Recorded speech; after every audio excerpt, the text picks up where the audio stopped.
Everyone has some bad news. Our culture is in trouble. Yes, I know. This is the first time anyone's ever told you that. Our culture is in trouble, right? We've heard it so many times. But why is our culture in trouble? It's because of you. It's your fault. Even worse than that, it's my fault. And the reason why it's our fault is because God gave us a mission, and we haven't done it well. God called us to be salt and light in this world. So why is it so common for someone to come to you and tell you our culture is in trouble? But the good news is this. God gave us the tools to rebuild the culture. And those tools are found in Catholic Social Doctrine. See, Catholic Social Doctrine is the teaching of the popes, the saints, the sages, the scholars, over the years, all the way from the time of Christ to now, about how the gospel of Jesus Christ, the revelation of God, speaks to every aspect of our life, every aspect of our social existence. You see, Catholic Social Doctrine, however, is not political ideology. It's not philosophy, even. It's moral theology. And because it's moral theology, we should start with the soul of theology, Scripture. So let's use an example from Scripture to talk about why this is so integrated and integral to our faith. Let's talk about a guy. You may have heard about him. If not, this is your opportunity to read the Bible, Catholics. His name is Nehemiah. And Nehemiah lived at a very special time for the people of God. He lived in a time post the exile. And the Babylonian exile was like the second slavery, right, for the people of God. And so this time of renewal after the exile was like a second Exodus. It was like coming out of this period of desolation and darkness for the people of God. This was a true time of renewal, right? And this is found in two books of the Bible, Ezra and Nehemiah. There's also some prophets that you can check out, Old Testament, Catholics. Check it out and learn more about that. But what's critical to remember is that you had Ezra, who was the priest figure, and Nehemiah, who was the layman figure, right, if you will.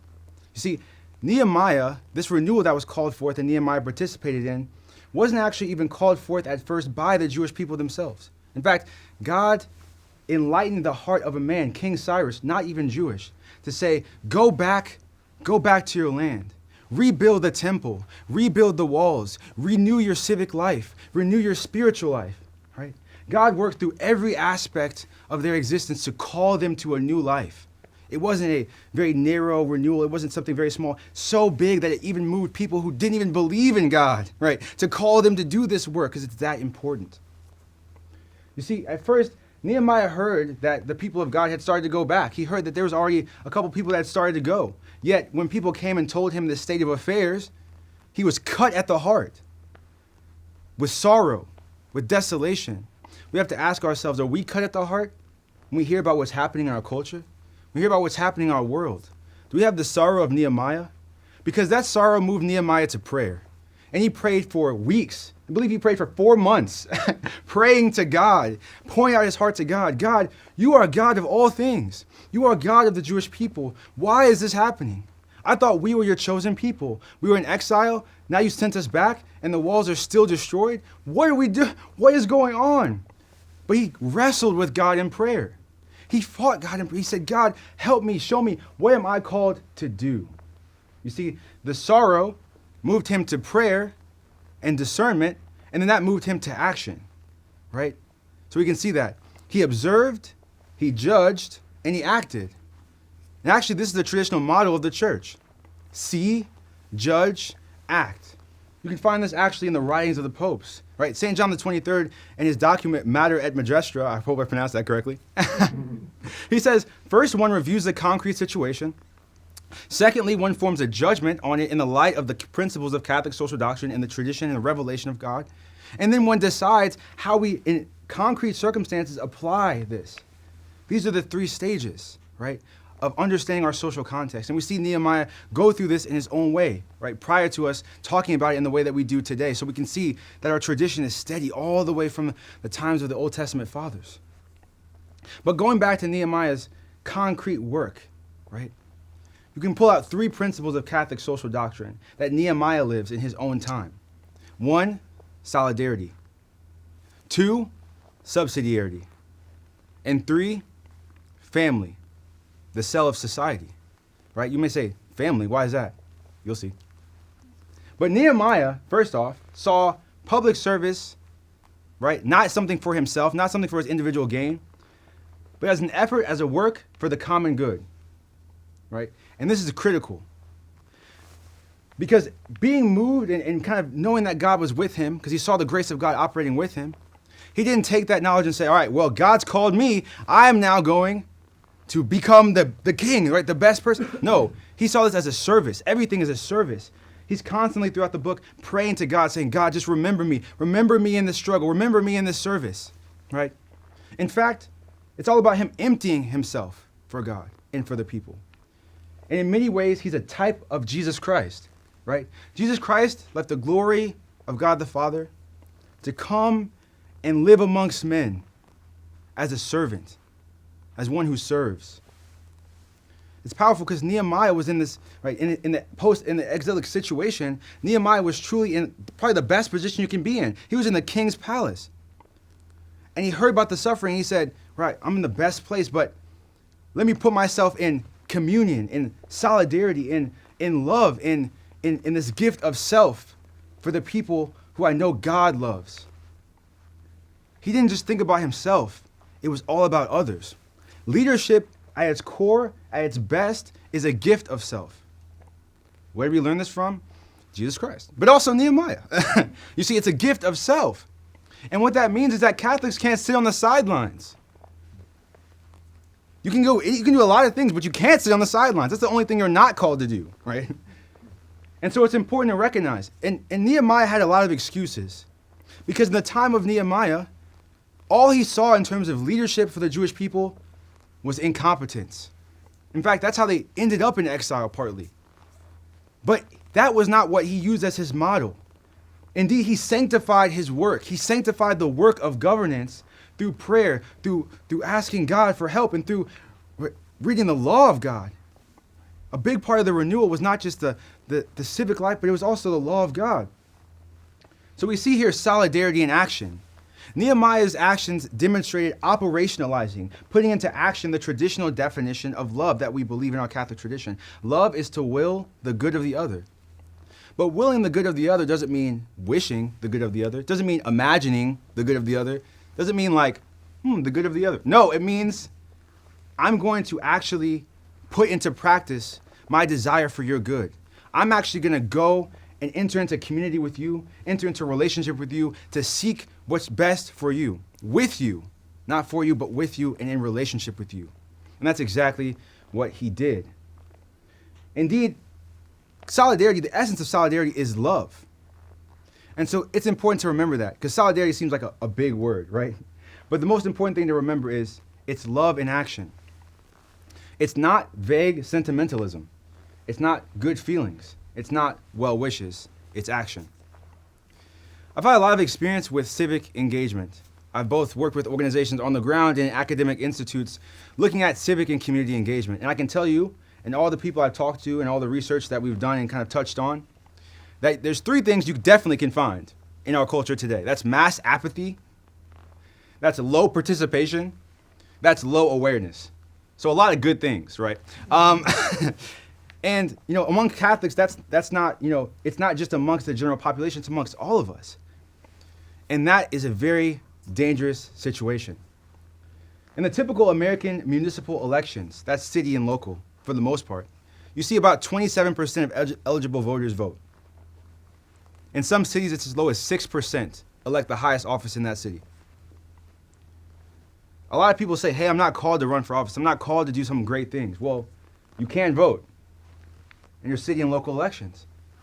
And actually, that's a good way to love in action, right? You don't have to even leave your town to make a big difference for your whole region just by voting on that one day. But Nehemiah's actions obviously went farther than simply voting. Actually, they didn't have voting at that time. And in fact, Nehemiah would put himself in challenging predicaments. Nehemiah actually stood up to people. He stood up to social sin when it occurred at the hands of the most powerful members of his community. The very people he needed to bring about the renewal, the very people he went there to serve, the very people he was in relationship with. You can see the struggle of this in the book of Nehemiah. In chapter 5, Nehemiah challenges the practices of economic injustice happening at that time, particularly and most detrimentally usury. And he knew that this was against Jewish law. He knew usury was not in accordance with God's will and the renewal that God was calling them to do in accordance with God's revelation. It was hard. It was challenging. These are the people that he was called to serve and love. So how is this going to work? But he recognized this, that the poorest people in the community cannot be kind of like on the sidelines of the renewal. It can't be a renewal for the elite, right? And then the people at the bottom are left to struggle. That's exactly what Nehemiah didn't want to happen.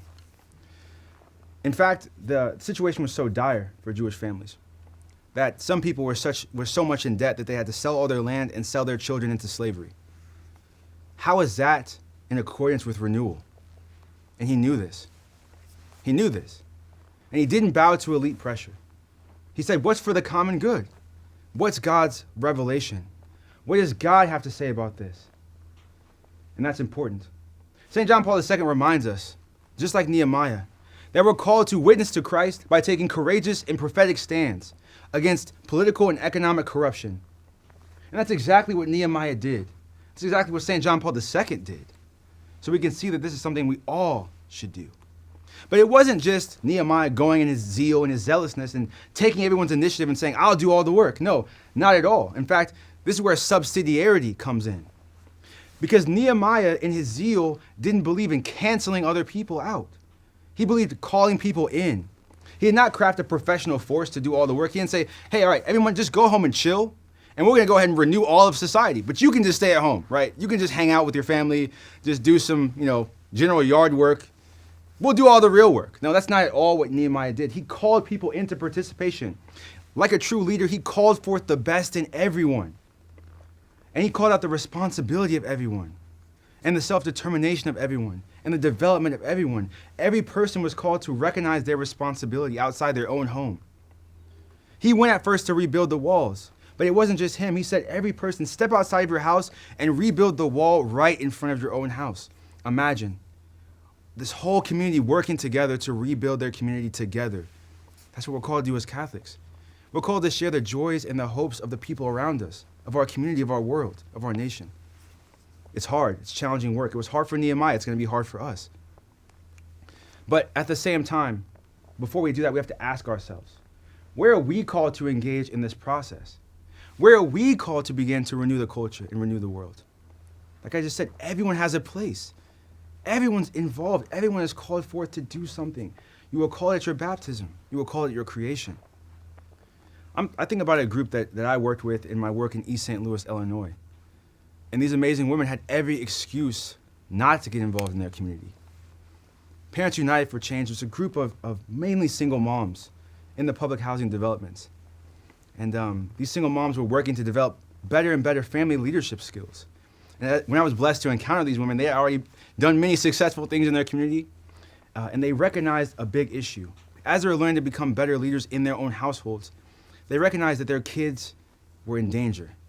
You see, their kids had to walk past people, very dangerous people, just to get to school every day. And the moms said this. They were like, what are we going to do? We don't want our kids to have to walk to school every day, but they were so close that the bus wouldn't come and pick them up. Imagine, kids walking past crime scenes every day. They said, we can't have this. Right? We're called to be leaders in our community. What can we do to change this? So they went to the State House, and they fought. And I've met these moms. They're fighting women. And they fought, and they got the bill passed, right? They had every excuse not to engage. They had low bandwidth.